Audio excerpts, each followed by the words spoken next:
à votre collègue, la ministre Tellier, Monsieur Borsu, et pour cause, parce que depuis quelques années, nous devons bien constater que la question des circuits permanents ne trouve malheureusement pas de réponse et malgré les nombreuses promesses politiques et sans faire un procès d'intention à M. Antoine qui avait in illo tempore proposé un circuit par province, c'était une idée séduisante. Eh bien, nous devons constater aujourd'hui que la situation n'a fait que s'empirer et celles et ceux qui introduisent des demandes pour essayer de se conformer notamment aux diverses législations se cassent systématiquement les dents au prix de montants de frais d'études qui sont colossaux. Alors récemment, une décision du Conseil d'État inquiète au plus haut point, même si elle est rendue dans le cadre du permis du circuit de motocross de Dolmen dans le Limbourg. Simplement, même si ça se trouve en Flandre et que nous sommes en Wallonie, ça démontre en tout cas qu'il est urgent de se pencher sur les procédures d'octroi des autorisations pour permettre la pratique de ce sport qui est un des plus populaires en Belgique et qui a connu notamment des heures de gloire à Marche-en-Famenne, une ville qui vous est chère, ou ici à quelques mètres à l'endroit de la citadelle. Et donc le constat aujourd'hui, il est relativement simple, on ne peut plus simple. En Wallonie, il n'existe plus aucune possibilité de rouler, de s'entraîner légalement, j'insiste, légalement, dans un cadre qui est adapté et approprié à la pratique du moto. On voit fleurir ci et là des circuits clandestins le long des autoroutes ou autres. Eh bien, la conséquence de tout ça, c'est qu'aujourd'hui, il y a un public qui est victime d'amendes, de saisies de motos, sans compter évidemment une énorme frustration et quelque part un comportement de défiance à l'égard des autorités publiques, mais aussi une forme de rupture de confiance avec le politique, puisque ça fait plus de 20 ans qu'on explique que les solutions, on va les trouver et en attendant, on ne voit rien venir.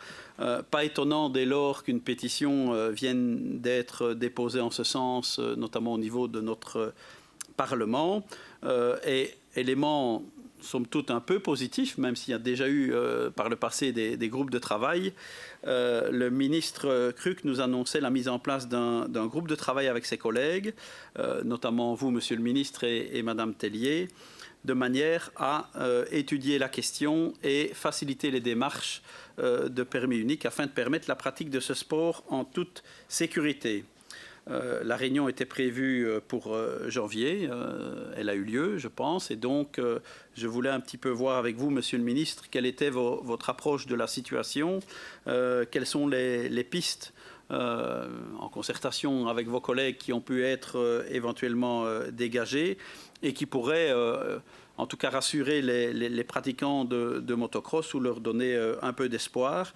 Et puis concernant le volet permis, on sait que la lourdeur administrative pour la constitution d'un dossier est énorme. Je serais tenté de dire que souvent dans cette problématique, les dés sont pipés à l'avance. Quand on introduit un permis éolien, par exemple, sur 10 permis, on a bon espoir d'en voir aboutir un ou deux. Ici, c'est systématiquement négatif. Donc, je crois que ça doit susciter chez nous une forme de réflexion. Et donc, je voulais savoir également si, au niveau des simplifications administratives, au niveau de la manière d'aborder cette problématique, on pouvait éventuellement dégager des solutions, sachant, Monsieur le Ministre, et en vos qualités de ministre de l'aménagement du territoire, je ne vous apprends rien en vous disant que la Wallonie, c'est 1 700 000 hectares. Me semble-t-il, il devrait être possible de dégager 3, 5 fois 10 hectares de manière à permettre la pratique de cette passion en toute légalité. Je vous remercie déjà pour votre réponse. Merci, Monsieur le député. Monsieur le Ministre. Voilà, merci beaucoup, Monsieur le député. Donc, la Wallonie est en effet une terre de motocross, une terre de moto. Nous accueillons plus de 60 clubs ou cercles et plusieurs milliers de pratiquants sur notre territoire. Outre l'aspect sportif, récréatif de cette activité, notons également que la Belgique ne compte plus ses champions dans le nombre de cette discipline. Nous sommes en effet le pays qui a obtenu le plus de titres et détient les champions les plus titrés grâce à cet engouement pour ce sport traditionnellement chez nous, mais aussi aux différentes filières de formation que notre pays héberge, ainsi qu'aux clubs que je viens de mentionner. Non, ce sport est tout sauf anecdotique chez nous, comme vous l'avez souligné. Par ailleurs, on retrouve les circuits permanents de Mété, de Spa-Francorchamps pour les courses sur route, le circuit Green Park et Lessines et le circuit Zoanov de Comines pour le motocross. Il y a enfin, me dit-on, les domaines de Warnan et de Bilstein pour le trial et l'enduro. Mais aujourd'hui, ce sport est menacé. Le nombre de circuits possibles pour les pratiquants est en perpétuelle diminution et pour certaines disciplines en extinction. Et si rien n'est fait pour le nombre de circuits disponibles pour la pratique du motocross, on se retrouve face à une difficulté absolument majeure. Cet état de fait entraîne des difficultés considérables pour l'entraînement des professionnels, mais aussi pour, évidemment, le sport amateur, avec, dans certains cas, des pratiques non encadrées et illégales que nous observons ça et là, jusqu'au moment où les forces de police ou les services concernés interviennent. En Flandre, vous l'avez souligné, le circuit Honda Park Balen-Holmen connaît en effet des difficultés. Le permis d'exploitation flamand a été délivré sur la base d'une exception, respect de normes générales en matière d'émissions sonores. Le Conseil d'État vient de donner raison aux riverains plaignants, en estimant que cette exception ne peut être retenue et que le circuit est dès lors tenu de suivre le décret flamand de l'environnement. Cet arrêt pourrait peut-être aussi avoir des répercussions sur d'autres circuits situés en Flandre, voire au-delà. La législation wallonne diffère de la législation flamande, comme vous le savez, tant en matière de permis d'environnement qu'en matière d'aménagement du territoire.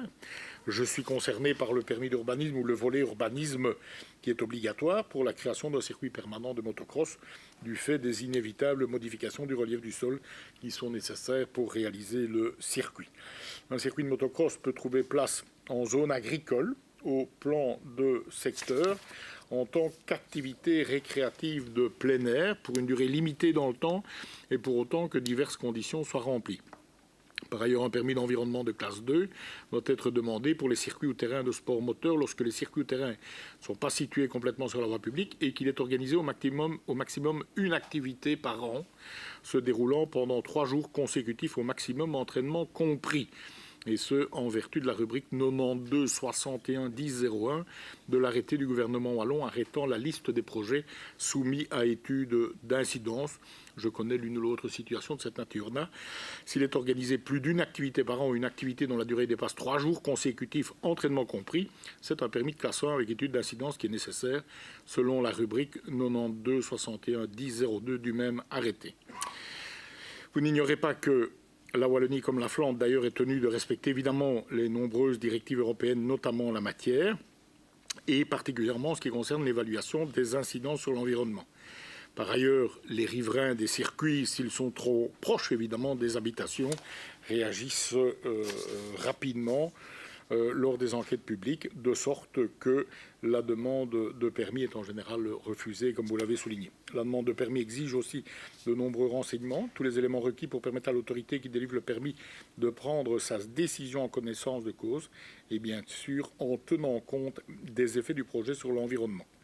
Le dossier de demande de permis est donc lourd à constituer pour les demandeurs, sans espoir significatif de résultats, de sorte qu'il n'y a plus d'aboutissement qui est constaté ou très peu. Donc, plusieurs députés bourgmestres, dont Caroline Taquin, m'ont sensibilisé à cela. Notre collègue Jean-Luc a pris le taureau par les cornes et de concert avec nous a lancé un processus de nature à construire une solution. Est-ce que c'est à travers une adaptation des normes? Est-ce que c'est dédicacé sur certaines zones affectées aux loisirs qui ne sont pas utilisées aujourd'hui? Est-ce qu'il y a d'autres solutions? Nous sommes en train pour le moment d'y travailler. Donc désolé, ma réponse est encore intermédiaire, mais le processus est bien en cours. Il n'est pas simple du tout. Et chacun dans ses compétences, Jean-Luc Infrasport, moi dans Aménagement du territoire, plus des acteurs locaux, nous tentons de construire une solution. Merci, Monsieur le Ministre. Monsieur Évrard. Oui, merci Monsieur le Ministre pour votre réponse et je partage évidemment votre constat et la plupart des éléments de votre réponse. Et je ne doute pas en tout cas de votre détermination à vouloir essayer de dégager une solution. Mais si j'interroge les différents ministres, c'est pour finalement qu'il y ait une forme de prise de conscience. Alors c'est vrai, vous l'avez rappelé, on a légiféré et il y a des dispositifs qui existent dans le Code d'été. On a toute une réglementation qui existe. Mais la réalité concrète sur le terrain, c'est qu'aujourd'hui, il y a 0%, c'est-à-dire 100% du territoire qui est totalement interdit à la pratique. Et je pense que ce n'est pas raisonnable dans une démocratie, dans un État comme le nôtre, que de frustrer ou d'engendrer en tout cas des comportements qui sont délictueux, puisque forcément le pratiquant est chaque fois en dehors des clous. Et nous devons, en tant que politique, vous l'avez rappelé, travailler à essayer de dégager des solutions. J'apprécie votre approche de voir si ce sont les normes ou autres, mais en tout cas, il ne me semble pas déraisonnable par rapport à un secteur qui, sur le plan économique, représente un poids, une activité, de pouvoir essayer de dégager des solutions raisonnables, concertées. Il ne vous aura pas échappé que dans pas mal de dossiers, il y a vraiment des consultations, des échanges, notamment avec des sociétés environnementalistes. Et donc, je suis convaincu que les solutions, elles existent. Il faut une volonté politique et je vous exhorte en tout cas à travailler dans cette direction. Je vous remercie. Et merci beaucoup, monsieur le député. Avec l'un comme avec l'autre, j'ai été plus que tolérante.